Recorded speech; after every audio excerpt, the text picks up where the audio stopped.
If we don't spend more now to prevent war, we'll pay a much, much, much higher price later to fight it.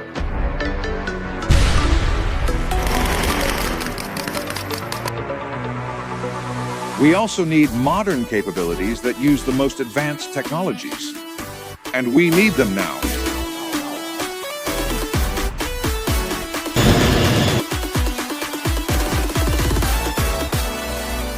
NATO has chosen to confront Vladimir Putin with full force and is making it clear. For the first time since the beginning of the conflict in Ukraine, member countries have confirmed the large-scale shipment of weapons and equipment to the Ukrainian army. It's not just about military support, but a direct show of power. The message is direct and clear. The Western alliance is much stronger than Russia might imagine and is willing to prove it in practice. NATO's movement is not just symbolic. Sweden, Norway, and Denmark joined forces and sent about $500 million directly to NATO's coffers.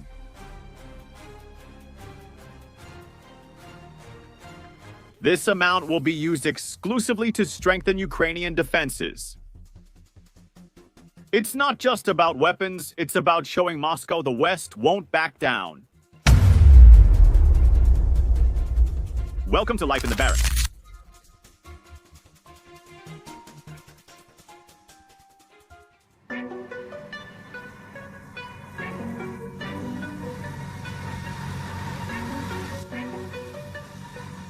The new NATO Secretary General, Mark Rutte, did not mince words against Vladimir Putin. He was categorical in stating that to preserve peace, we need to be ready for war. This phrase has become a mantra among the commanders of the military alliance, who are now accelerating the modernization of their armies to be prepared for a large-scale conflict against Russia.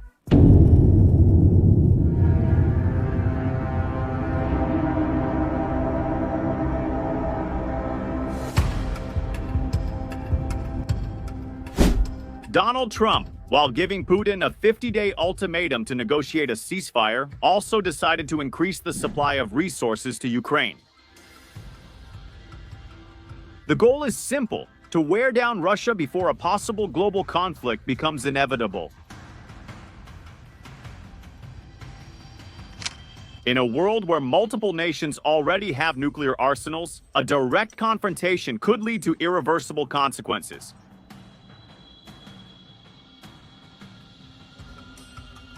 Military experts have warned that any minor incident could turn into a direct confrontation.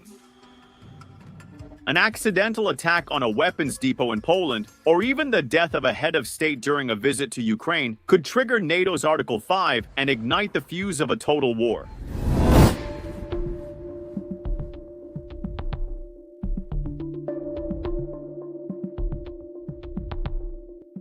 The risk is real, and every day the tensions rise even more. In the Baltics, tension increases every week, with Estonia, Latvia, and Lithuania being mentioned in nationalist speeches coming from Moscow that openly talk about reclaiming historical territories lost after the collapse of the Soviet Union.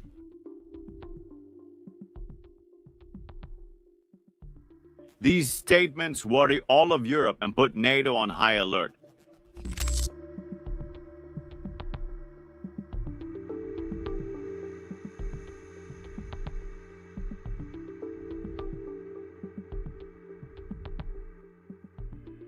The NATO Secretary General was straightforward. If the West doesn't act urgently, Moscow could be ready to attack a member state of the alliance within 5 years. The numbers back this up. In 2025 alone, Russia plans to produce 1,500 tanks and 200 Iskander missiles with nuclear capability.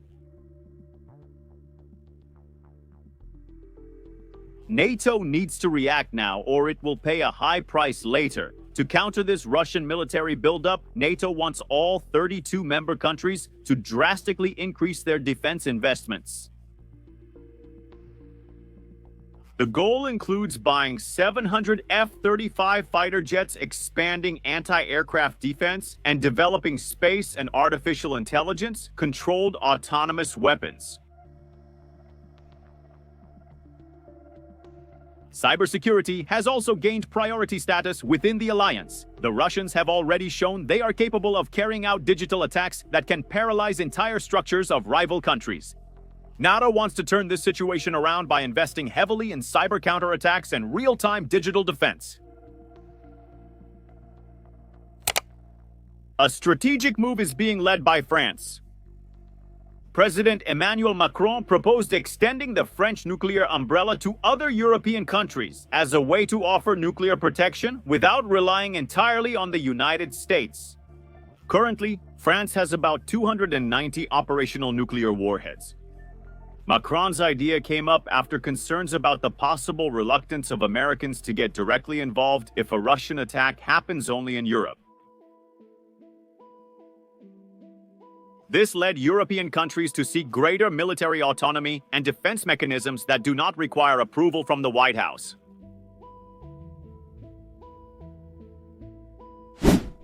As part of this new strategy, French Rafale fighter jets, equipped with simulated nuclear weapons, took part in joint maneuvers with Sweden.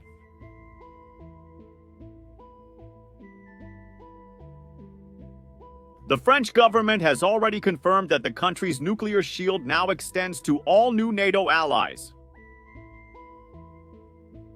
France and the United Kingdom have announced an unprecedented agreement to coordinate their strategic arsenals. This includes satellite data sharing, joint use of artificial intelligence in weaponry, and common immediate response protocols in the event of a nuclear attack.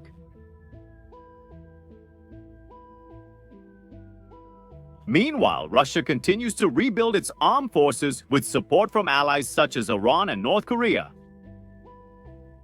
Putin is creating a network of regimes hostile to the West, which share technology, information, and even weaponry.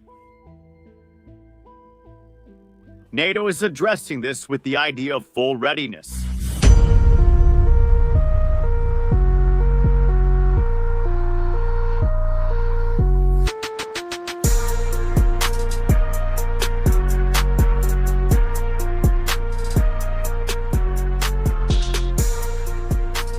This new NATO model foresees that the alliance will be permanently ready for a large-scale conflict. This means active forces 24 hours a day, real-time monitoring, and troops positioned in strategic locations throughout Europe and the Arctic.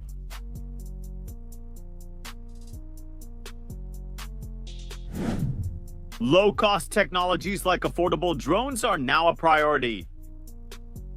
The war in Ukraine has proven that this equipment can destroy Russian tanks worth millions of dollars. NATO now wants to invest in advanced versions of these drones for mass use.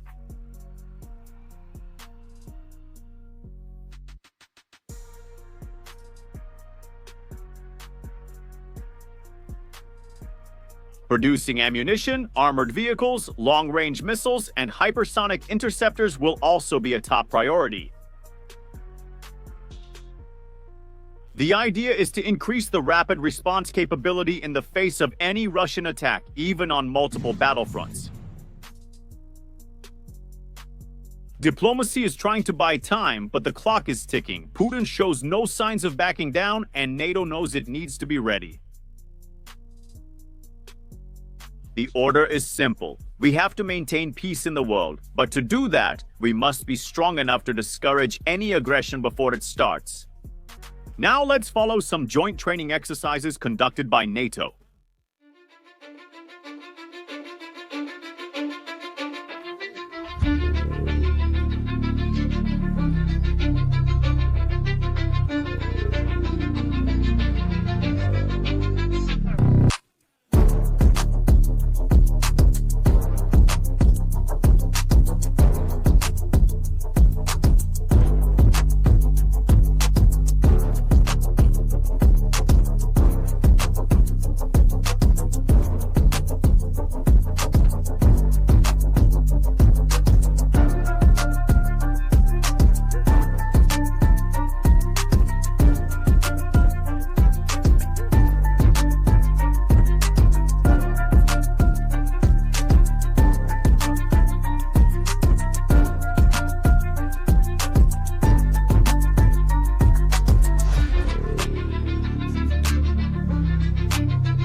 Life in the barracks keeps you updated on all military news.